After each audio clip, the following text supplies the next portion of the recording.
Sa Western Samar naman, ilan sa mga maagang lumikas ay nagbitbit na agad ng mga supply at pagkain sa mga evacuation center. Habang ang iba naman sa Eastern Samar naman, tiniyak na hindi tatangayin ng bagyo ang kanilang mga bahay. Mula sa General MacArthur sa Eastern Samar, nakatutok live si Katrina Son. Katrina. Ang pabugso-bugsong ulan at hangin dito sa Eastern Samar, ito nga ay sa kabila ng mga paghahanda ng mga tao sa pagdating ng bagyo. Kung pwede, lumikas ang mga tao at sa eskwelahan. Maaga pa lamang umikot na si Mang Rudy sa barangay Igid sa Catbalogan City. Siya kasi ang naatasan ng kanilang barangay na bigyang babala ang mga tao sa parating na bagyong Yolanda. Ang mga residente, kanya-kanya ng putol ng mga sanga ng mga puno na posibleng bumagsak sa kanilang mga bahay. Tinalian na rin ng lubid ang kanilang mga bubungan pati na ang mismong bahay. Hapon, palagi nang sabi ng namin dito, kapitan namin, lahat na inayos na namin yung mga damit namin.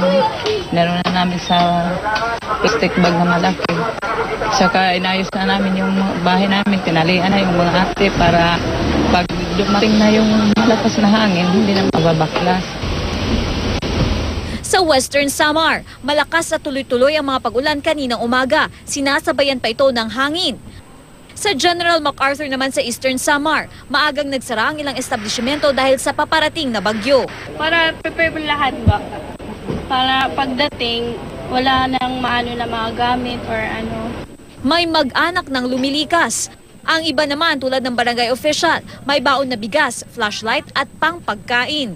Malapit na sa ilog tsaka malapit sa bundok. Matatakot kami baka magka-landslide. Pinahanda namin para sa Yolanda bagyo. Para yung tinalikas namin sa malapit sa ilog, yung pinapunta namin sa paaralan, yung ang pinahanda namin sa kanila.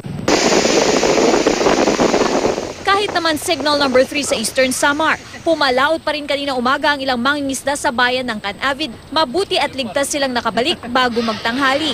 Nakatakda ang forced evacuation sa mga residente at dadalhin sila sa Canavid National High School. Mike, hanggang sa mga oras naman na ito ay tuloy-tuloy pa rin ang pagdating ng mga evacuees dito sa munisipyo ng General MacArthur sa Eastern Samar. Mike? Maraming salamat, Katrina Son.